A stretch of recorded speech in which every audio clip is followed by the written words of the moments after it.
عبداللہ بن عمر رضی اللہ تعالی عنہ سے روایت ہے کہ نبی کریم صلی اللہ علیہ وسلم جب مکہ تشریف لائے اور مکہ فتح ہوا تو آپ نے عثمان بن طلحہ رضی اللہ تعالی عنہ کو بلوایا جو کعبے کے متولی چابی بردار تھے۔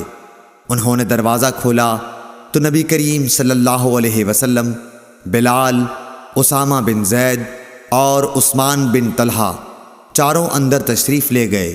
پھر دروازہ بند کر دیا گیا اور وہاں تھوڑی دیر تک ٹھہر کر باہر آئے۔ ابن عمر رضی اللہ تعالی عنہ نے فرمایا کہ میں نے جلدی سے آگے بڑھ کر بلال سے پوچھا کہ حضرت صلی اللہ علیہ وسلم نے کعبے کے اندر کیا کیا؟